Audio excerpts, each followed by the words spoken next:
നമ്മൾ ഈ കണക്കുകൾ പരിശോധിക്കുമ്പോൾ ലോക്സഭ കടക്കില്ല എന്ന് തന്നെയാണ് വിലയിരുത്തേണ്ടതല്ലേ?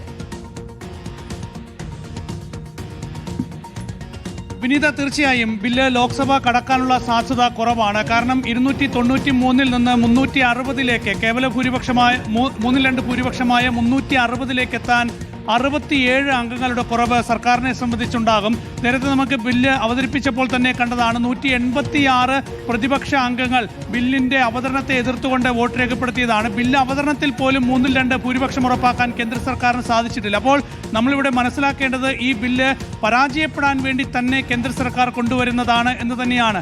ഏതായാലും ഈ ബില്ല് പാസ്സാകില്ല എന്ന കാര്യം സർക്കാരിനും ഉറപ്പാണ്. അപ്പോൾ ഇതൊരു രാഷ്ട്രീയ ലക്ഷ്യത്തോടെ കൊണ്ടുവരുന്ന ഒരു ബില്ലാണ് എന്നാണ് പ്രതിപക്ഷം ശക്തമായി ആരോപിക്കുന്നത്. പ്രത്യേകിച്ച് പശ്ചിമ ബംഗാളിലും തമിഴ്നാട്ടിലുമൊക്കെ തന്നെ വോട്ടെടുപ്പ് നടക്കാനിരിക്കുന്ന സാഹചര്യത്തിൽ വനിതാ സംവരണം നടപ്പാക്കാനുള്ള കേന്ദ്ര സർക്കാരിന്റെ നീക്കം പ്രതിപക്ഷം അട്ടിമറിച്ചു. തൃണമൂൽ കോൺഗ്രസ്, DMK പാർട്ടികൾ ചേർന്ന് നിന്ന് അട്ടിമറിച്ചു എന്ന ഒരു രാഷ്ട്രീയ പ്രചരണം ശക്തിപ്പെടുത്താനാകും ഈ വിഷയത്തിൽ ഇനി BJP ശ്രമിക്കാൻ പോകുന്നത്. ഇന്നലെ പ്രധാനമന്ത്രി നരേന്ദ്രമോദി ലോക്സഭയിൽ സംസാരിച്ചപ്പോൾ തന്നെ വ്യക്തമാക്കിയതാണ്, പ്രതിപക്ഷം ഈ ബില്ലിനെ എതിർക്കുകയാണെങ്കിൽ സ്വാഭാവികമായും ഇതിന്റെ രാഷ്ട്രീയ ലാഭം തനിക്ക് ലഭിക്കും, തങ്ങൾക്ക് ലഭിക്കും എന്ന് നരേന്ദ്രമോദി ചൂണ്ടിക്കാട്ടിയിരുന്നു. ആ അർത്ഥത്തിൽ ഒരു വലിയ രാഷ്ട്രീയ പ്രചരണത്തിലേക്ക് നരേന്ദ്രമോദി സർക്കാർ നീങ്ങാൻ തന്നെയാണ് സാധ്യത. അതേസമയം രാഹുൽ ഗാന്ധി നേരത്തെ പറഞ്ഞതുപോലെ 1 മണിക്കൂറിനകം പരാജയപ്പെടാൻ പോകുന്ന ഒരു ബില്ലാണ് ഇത് എന്ന് പ്രതിപക്ഷ നേതാവ് രാഹുൽ ഗാന്ധി തന്നെ ചൂണ്ടിക്കാണിക്കുന്നു. ആ ആത്മവിശ്വാസത്തിൽ തന്നെയാണ് പ്രതിപക്ഷം മുന്നോട്ട് പോകുന്നത്. വിനീത ചൂണ്ടിക്കാണിച്ചതുപോലെ തന്നെ കണക്കുകൾ വളരെ വ്യക്തമാണ്. സഭയിലെ അംഗബലം നോക്കിയാൽ 3-2 ഭൂരിപക്ഷം ഉറപ്പാക്കാൻ സർക്കാരിന് സാധിക്കില്ല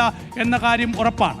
ശരി, നമുക്ക് നോബൽ മാരിക്കാരനെ കൂടി പോകാം. നോബൽ, തെരഞ്ഞെടുപ്പ് ഭൂപടം തന്നെ മാറ്റാനുള്ള നാണം കെട്ട കളിയാണ്, രാഷ്ട്രീയ ലക്ഷ്യത്തിന് വനിതകളെ മറയാക്കുന്നു എന്നാണ് പ്രതിപക്ഷ നേതാവ് രാഹുൽ ഗാന്ധി അല്പം മുൻപ് സംസാരിച്ചപ്പോൾ ആഞ്ഞടിച്ചത്. മാത്രമല്ല പ്രധാനമന്ത്രി നരേന്ദ്രമോദിയെ ജാലവിദ്യക്കാരൻ, മജീഷ്യൻ എന്നൊക്കെ പറഞ്ഞതും വലിയ പ്രതിഷേധത്തിനിടയാക്കി. ഏതായാലും ഈ ബില്ല് പാസ്സാകില്ല എന്നുറപ്പുണ്ടെങ്കിൽ പോലും കേന്ദ്ര സർക്കാരിന്റെ ഈ നീക്കം പാർലമെന്റിൽ വലിയ ചർച്ചകൾക്ക് വഴിവെക്കുകയും അതൊരു പ്രതിഷേധത്തിലേക്കും വാഗ്വാദത്തിലേക്കും ഒക്കെ കടക്കുകയും ചെയ്തതാണല്ലേ?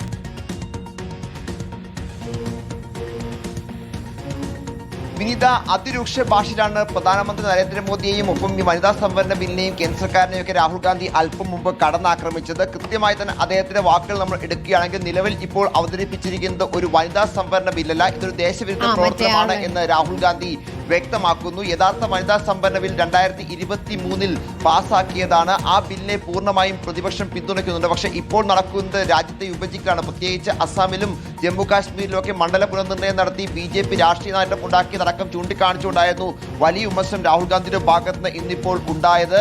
അതോടൊപ്പം തന്നെ സംസ്ഥാനങ്ങളുടെ അടക്കം അധികാരങ്ങൾ കവർന്നെടുക്കാൻ ശ്രമം നടക്കുന്നതടക്കമുള്ള വിമർശനങ്ങളും രാഹുൽ ഗാന്ധി ഉന്നയിച്ചു. മറ്റൊരു പ്രധാനപ്പെട്ട കാര്യം എന്ന് പറയുന്നത് അദ്ദേഹം ചെറുപ്പകാലത്തെ ഓർമ്മകളടക്കം പ്രതിപാദിച്ചുകൊണ്ടായിരുന്നു ഇന്നിപ്പോൾ പുസ്തകം മുന്നോട്ട് കൊണ്ടുപോയത്. ഏറ്റവും എടുത്തു പറയേണ്ടത് വ്യവസായിയും അതോടൊപ്പം തന്നെ മജീഷും തമ്മിലുള്ള ബന്ധം അടക്കം പറഞ്ഞുകൊണ്ട് രാഹുൽ നടത്തിയ പരാമർശങ്ങളാണ്. അത് ചെറുതൊന്നുമല്ല, ഭരണപക്ഷത്തെ ചൊടിപ്പിച്ച് പ്രത്യേകിച്ച് ബാലാക്കോട്ടിന്റെയും അതോടൊപ്പം ഓപ്പറേഷൻ സിന്ധൂരിന്റെയും മായാജാലക്കാരൻ എന്നൊക്കെ പ്രധാനമന്ത്രി രാഹുൽ ഗാന്ധി വലിയ തരത്തിൽ കേന്ദ്രമന്ത്രിമാർ തന്നെ എഴുന്നേറ്റിരുന്നുകൊണ്ട് രാഹുലിന്റെ പ്രസംഗം തടസ്സപ്പെടുത്തി. രാജ്നാഥ് സിംഗ് രാഹുൽ ഗാന്ധി മാപ്പ് പറയണമെന്ന് ആവശ്യപ്പെട്ടു. സ്പീക്കറും പല ഘട്ടങ്ങളിലും പ്രസംഗം തടസ്സപ്പെടുത്താൻ ശ്രമിക്കുന്നതൊക്കെ നമ്മൾ കണ്ടു. എന്താണെങ്കിലും വനിതാ സംവരണം പാസ്സാകില്ല എന്ന് രാഹുൽ ഗാന്ധി അടിവരയിട്ട് പറയുന്നു. ഈ ബില്ലിനെ പ്രതിപക്ഷം ഒറ്റക്കെട്ടായി തന്നെ എതിർക്കും എന്നാണ് രാഹുൽ ഗാന്ധി വ്യക്തമാക്കുന്നത്. പ്രതിപക്ഷ ഒറ്റക്കെട്ടായുള്ള എതിർപ്പ്, ആ ഒരു കൂട്ടായ്മ കൂടിയാണ് നമ്മൾ പാർലമെന്റിൽ കണ്ടത്.